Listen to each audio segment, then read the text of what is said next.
আসসালামু আলাইকুম। আমার পঞ্চম শ্রেণীর বাচ্চারা, আজকে আমরা আমার বাংলা বই থেকে পাঠ ১৯ নিয়ে পড়ালেখা করব। পাঠ ১৯-এ কি আছে দেখো, ভাষার খেলা। তো আমরা তো কত কিছু নিয়েই খেলি। কখনো ধরো লুডো খেলছি, দৌড়ঝাঁপ করছি। এখানের খেলাটা অন্যরকম। এই যে আমরা প্রতিনিয়ত যে ভাষায় কথা বলছি, আমাদের মাতৃভাষা বাংলা, সেই ভাষা নিয়ে আজকে আমরা খেলবো। তো চিন্তা করো তো কি মজা হবে। ভাষার খেলা কেমন দেখো, প্রথমটাতে আমরা দেখি ঘটনাটি কোন সময়ের তা বুঝে টিক চিহ্ন দেই। তার মানে কি, আমরা ইংরেজিতে টেন্স পড়েছি বা বাংলায় পড়েছি কি কাল, বর্তমানকাল, অতীতকাল, ভবিষ্যৎকাল। আচ্ছা, তো আমাদেরকে সেন্টেন্স পড়ে সেটা বুঝতে হবে যে এটা কোন কালের কথা বলা হয়েছে। প্রথমেই দেখো কি বলেছে, নবাব সিরাজউদ্দৌলা বাংলার শেষ স্বাধীন নবাব ছিলেন। তার মানে কি, এখানে কি বলেছে, ছিলেন। তো যখনই এরকম থাকবে করেছিলেন, ছিলেন, বলেছিলেন, এরকম কোনো কিছু, সেটা আমরা কি বুঝবো, সেটা হলো আগের কার করা কথা। তার মানে এটা হলো অতীতকাল। আমরা সবাই মিলে মেলায় যাচ্ছি। তো এটা কি বুঝিয়েছে, এটা বুঝিয়েছে যে আমরা এখন মেলায় যাচ্ছি। তো এখানে কি কি হতে পারে, যেমন খাচ্ছি, যাচ্ছি, করছি, এগুলো হলো এখনকার কথা। আচ্ছা, এখান থেকেও বোঝাতে পারি, অবশ্য এখান থেকে বোঝালে তোমাদের জন্য একটু কঠিনই হবে। এখানে দেখায়, আচ্ছা, সে চুপচাপ বসে বই পড়ছে। তাহলে সে কি করছে, সে চুপচাপ বসে বই পড়ছে। তো এই যে এখানে পড়ছে বললো, এটা কি, এটা বোঝাচ্ছে যে সে এই কাজটা এখন করছে। তাহলে এটাও হলো এখনকার কথা। গতকাল এখানে এসেছিলে। আচ্ছা, তো এখানে দুটো জিনিস দেখে মানে বোঝা যায়, দুটো জিনিস না, আসলে একটা জিনিস দেখেই বোঝা যায়। সেটা হলো কি, গতকাল আমরা আগের দিন যেটা, সেটাকে আমরা কি বলি, গতকাল। আজকের দিনকে আমরা কি বলছি, এটা আজকে, হ্যাঁ। আর পরের দিন সেটা হলো কি, আগামীকাল। তো গতকাল তো অবশ্যই এটা আমাদের অতীতকালের অংশ বা পাস্ট টেন্সের অংশ। তাহলে এটা কি, এটা হলো আগেরকার কথা। আমি তোমাকে দেখতে পাচ্ছি না। আচ্ছা, আমি তোমাকে দেখতে পাচ্ছি না, এটা কি কথা, এটা হলো এখনকার কথা। তুমি কি আর কখনো এখানে আসবে না।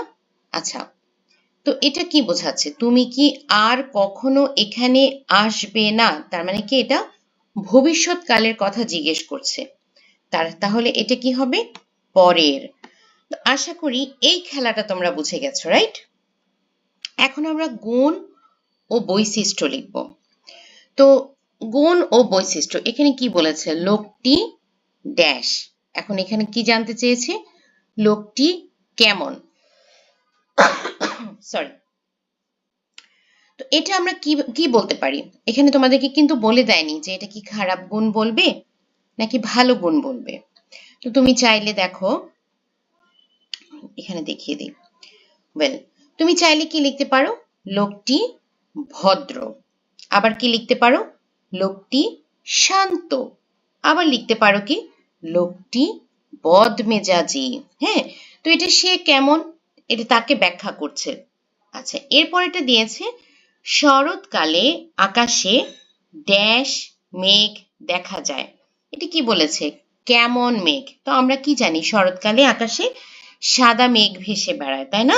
তাহলে সাদা মেঘ দেখা যায়। ড্যাশ চড়ুই আমার বারান্দায় বসে রোদ পোহাচ্ছে। এখানে কিন্তু বলেই দিয়েছে, মেনশন করে দিয়েছে যে চড়ুইয়ের ক্ষেত্রে তোমাকে কি বলতে হবে, কয়টি চড়ুই। তাহলে তুমি এখানে 2টি বলতে পারো, 5টি বলতে পারো, 3টি বলতে পারো। ঠিক আছে। আচ্ছা, কচ্ছপটি ড্যাশ এগিয়ে চলছে। এখানেও মেনশন করে দিয়েছে, কি জানতে চাচ্ছে, কিভাবে এগিয়ে চলছে, তাহলে সেটা হতে পারে ধীরে ধীরে এগিয়ে চলছে। সে ড্যাশ ট্রেনে উঠলো, এখন এটা জানতে চাচ্ছি কি কিভাবে ট্রেনে উঠলো, তাহলে এখানে আমরা লিখতে পারি সে দ্রুত ট্রেনে উঠলো। আচ্ছা, তাহলে ভাষার এই খেলাটাও আমরা বুঝে গেলাম। এবার বলেছে শব্দ দিয়ে বাক্য তৈরি করি। আচ্ছা, প্রথমে আছে কি দিয়ে, আমি কলম দিয়ে লিখি, এটা লেখা যেতে পারে। আবার তুমি লিখতে পারো যে আমি পেন্সিল দিয়ে লিখি, অথবা আমি রং তুলি দিয়ে ছবি আঁকি। তো তোমার ইচ্ছে মতো তুমি লিখতে পারো। উপর, বইটি টেবিলের উপর রাখা আছে। আচ্ছা, আবার চাইলে তুমি কি দিতে পারো, কলমটি উপর থেকে মাটিতে পড়লো, এভাবে দেয়া যেতে পারে না বলো? হ্যাঁ, দেয়া যেতে পারে। আমাদের অর্থবোধক হলেই হলো। কাছে, আমার কাছে একটি সুন্দর বই আছে। আবার এটা হতে পারে আমার কাছে একটি সুন্দর ফুল আছে। তুমি আমার কাছে এসে বসো, আমার কাছে এসো না, এরকম অনেক কিছুই কিন্তু আমরা লিখতে পারি। দেখো, এক একটা বাক্যের এক একটা অর্থ কিন্তু হচ্ছে। থেকে, আমি স্কুল থেকে বাসায় ফিরলাম।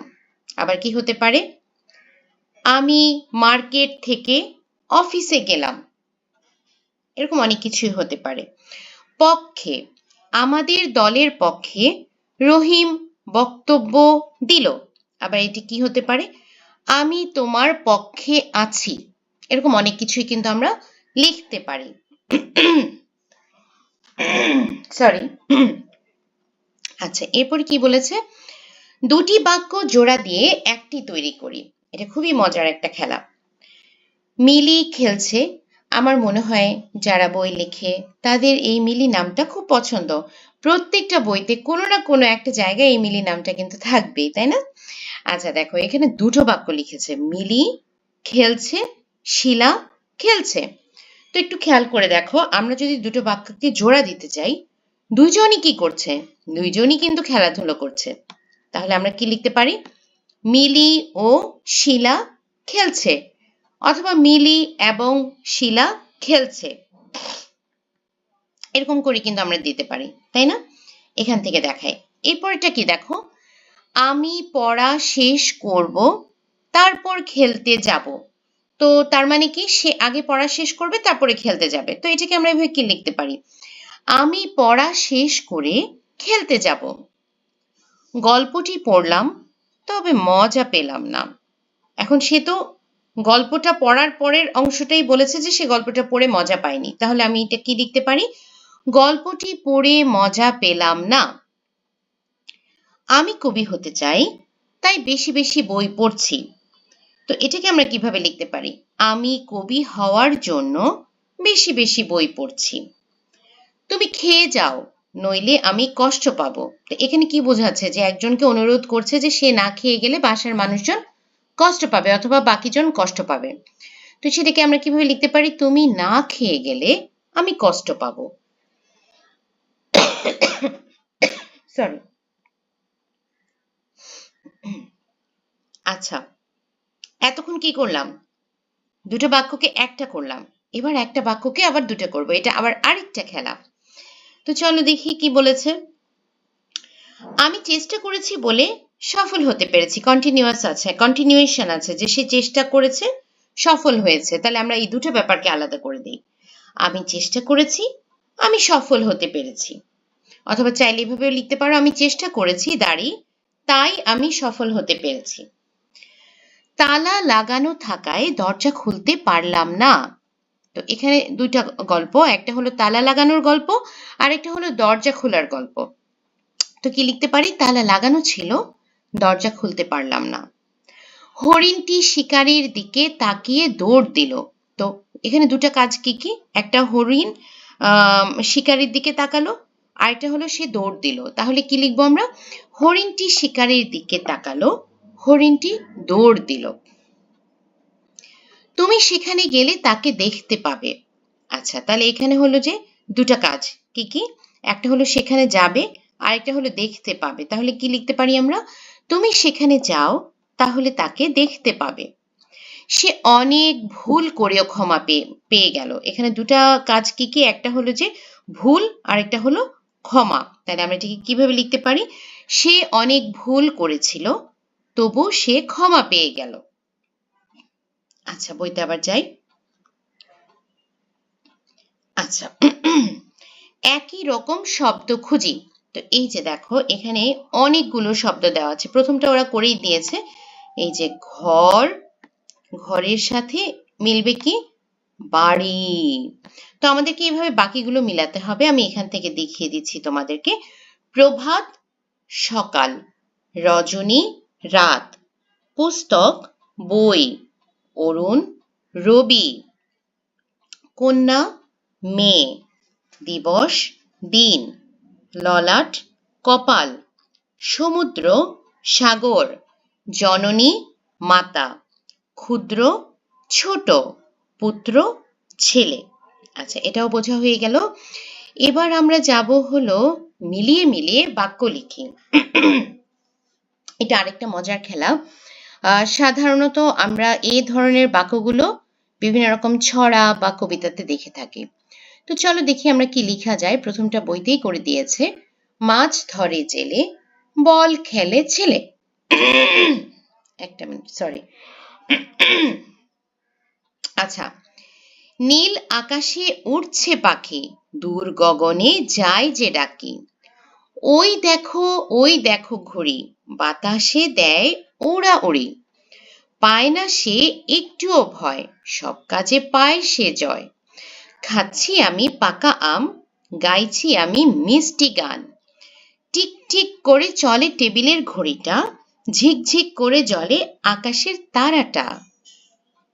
আচ্ছা, এরপরে কি বলেছে যে দৈনিক পত্রিকা থেকে 3টি খবরের শিরোনাম লিখি। প্রতিদিন তোমরা যদি বাসায় প্রতিদিনের পত্রিকা রেখে থাকো, অথবা তোমরা যদি পত্রিকা পড়ে দেখো, দেখবে যে প্রত্যেকটা বিষয় নিয়ে লিখার আগে বড় করে একটা শিরোনাম থাকে।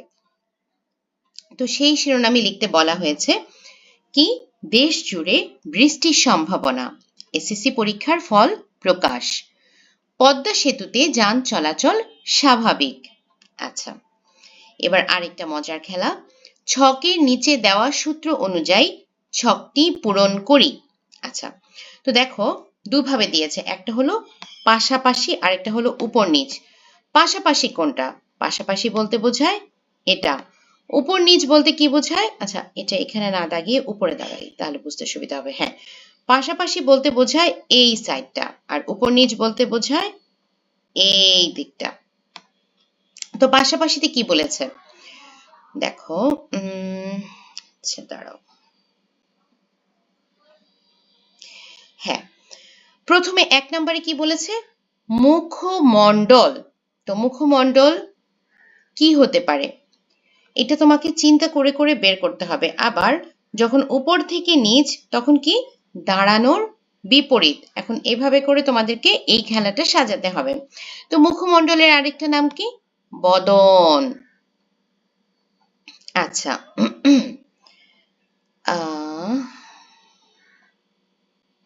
তারপরে পাশাপাশি কি, সরি, উপরে নিচে কি বলেছিল? দাঁড়ানোর বিপরীত। দাঁড়ানোর বিপরীত কি বলতো? বসা। তাহলে এই যে সেটা হলো এই যে দাঁড়ানোর বিপরীত বসা। আচ্ছা, গেল। এরপরে এখানে তোমার 3 নম্বরে কি আছে? পাশাপাশিতে নিয়ে আসা। আর উপরে নিচে কি আছে? এমনটা খেলে ব্যথা পাওয়া যায়। তাহলে পাশাপাশিতে আমাদের কি বলেছে? নিয়ে আসা, আর ওটা বলেছে এমনটা খেলে ব্যথা পাওয়া যায়। তো আমরা দেখি 3 নম্বরে এখানে কি আছে। নিয়ে আসা, সেটা আমরা কি জানি? আনা।